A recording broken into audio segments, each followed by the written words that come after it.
بسم اللہ الرحمن الرحیم۔ السلام علیکم۔ قصہ قوم سمود اور حضرت صالح علیہ السلام کی اونٹنی کا۔ شہر ہجر کی رنگین مدہوش اور پرتعیش رات کا ایک پہر گزر چکا تھا۔ موج مستی، رقص و سرور، شراب و کباب کی محفلیں عروج پر تھیں۔ محلات سے بازاروں تک، گھروں سے گلی کوچوں تک، صحراؤں سے میدانوں تک غیر اخلاقی حرکات اور مکروہ دھندوں نے احترام آدمیت کی دھجیاں بکھیر کے رکھ دی تھی۔ مال و دولت کی فراوانی اور نعمت خداوندی کی کثرت نے شہر کے باسیوں کو اللہ سے غافل کر دیا تھا اور شیطان ان کی حیوانی خصلتوں پر قابض ہو چکا تھا۔ یہ ان کا روز و شب کا معمول تھا۔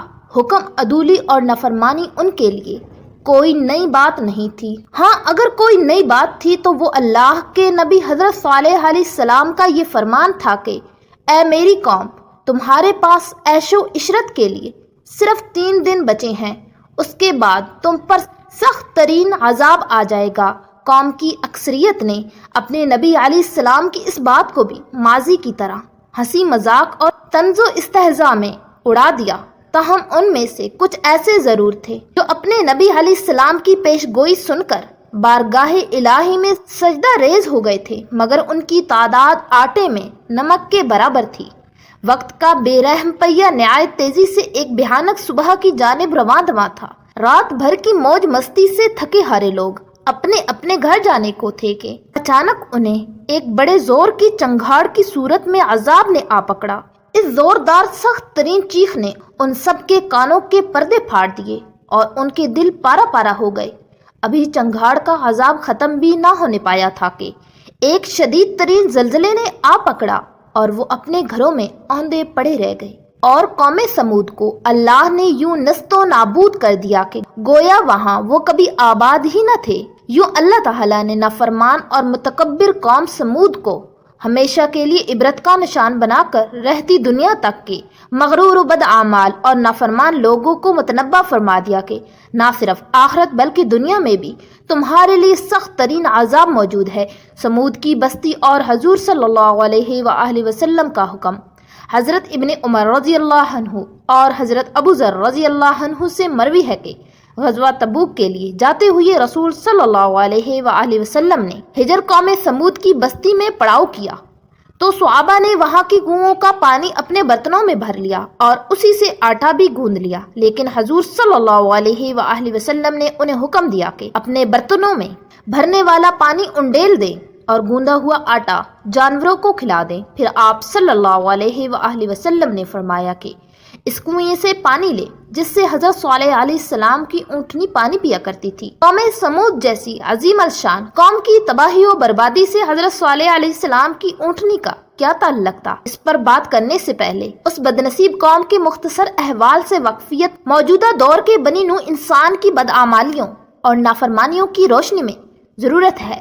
اے کاش ہم سب اس واقعے سے کچھ عبرت حاصل کر سکیں۔ بے شمار نعمتوں سے مالا مال سرزمین، سرسبز و شاداب مرغزاروں، ہرے بھرے لہلاتے کھیت کھلیانوں، پھلوں پھولوں سے لدے باغوں کی سرزمین، قرا ارض پر اللہ تعالیٰ کی بے شمار نعمتوں سے مالا مال، حسین و جمیل جنت نظیر، جس کے باسی اپنے مضبوط و توانا، قوت و طاقت سے بھرپور، طویل القامت جسم و جان کی بدولت دنیا میں منفرد مقام کے حامل، پہاڑوں کا سینہ چیر کر وسیع و عریض عالی شان محلات تعمیر کرنے کے ماہر اور فن سنگ تراشی میں ید طولہ رکھنے والے، اپنے مال و دولت، شان و شوکت، جاہ و جلال، خوشحال اور شاہانہ طرز زندگی اور دنیا کی حاصل شدہ ہر نعمت کے سبب ہر درجہ خود سرکش و متکبر ہو چکے تھے۔ پہاڑوں کے اندر قلعہ نما محفوظ محلات ان کی وہ پناہ گاہیں تھیں جہاں ہمیشہ کے لیے رہنے کے خوشکن تصورات نے ان کی عقلوں پر کفر کا پردہ ڈال دیا تھا۔ دراصل دولت و ثروت کا غلبہ، لامحدود مراعات اور آسائشیں شیطان کا کام آسان کر دیتی ہیں اور قومیں اللہ اور یوم آخرت سے غافل ہو کر اپنے لیے خود تباہی و بربادی کا راستہ منتخب کر لیتی ہیں، اور قوم سمود بھی اسی راستے پر گامزن تھی۔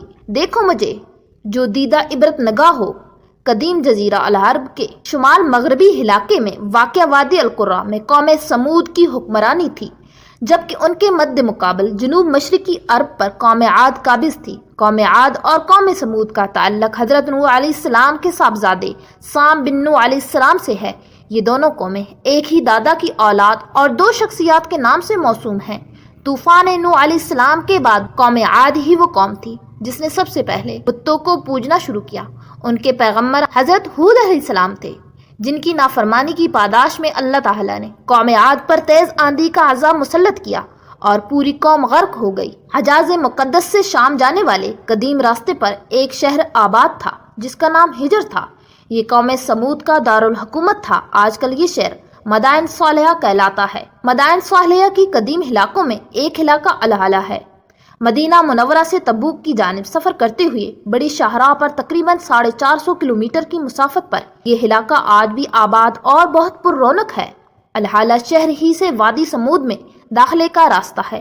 یہاں ایک جدید ریلوے اسٹیشن بھی ہے جس کا نام مدائن صالحہ اسٹیشن ہے۔ وادی سمود کا یہ لک و دک صحرا 18 سے 20 مربع میل پر پھیلا ہوا ہے، جہاں ہزاروں ایکڑ رقبے پر وہ خوبصورت تاریخی عمارات ہیں جنہیں قوم سمود نے سنگلاس سرخ پہاڑوں کا سینہ چیر کر تراشا تھا۔ دوسری جانب نرم میدانی علاقوں میں موسم گرما کے لیے عالیشان محلات کے کھنڈرات ہیں۔ 1000 قبل مسیح کے ان عظیم فن پاروں کو دیکھ کر آج دور جدید کے ماہر تعمیرات بھی انگشتے بدا رہ جاتے ہیں۔ سرخ پہاڑوں کے اندر اس شہر خاموشاں کی ہزاروں ویران تاریخی عمارتیں اپنے مکینوں کی بدعمالیوں اور نافرمانیوں کے سبب عذاب الہی کے ذریعے ہونے والی تباہی کی چشمدید گواہ ہیں، اور دور جدید کی نافرمان قوموں کو یہ پیغام دیتی نظر آتی ہیں، دیکھو مجھے جو دیدہ عبرت نگاہ ہوں۔ قوم سمود ہی میں سے اللہ تعالیٰ نے ایک خدا ترس اور نیک انسان کو نبوت کے منصب پر فائز فرمایا۔ ارشاد باری تعالیٰ ہے، اور ہم نے سمود کی طرف ان کے بھائی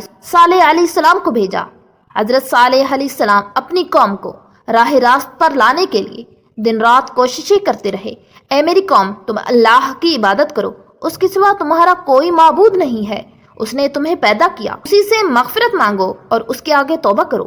اس کے جواب میں ان کی قوم کہتی ہے، اے صالح علیہ السلام، تم ہمیں ان چیزوں سے روکتے ہو جنہیں ہمارے بزرگ پوجتے چلے آئے ہیں، اور جس بات کی طرف تم ہمیں بلاتے ہو اس میں ہمیں کبھی شبہ ہے۔ حضرت صالح علیہ السلام جوانی کے زمانے سے قوم کو دین کی دعوت دیتے ہوئے بوڑھے ہو گئے۔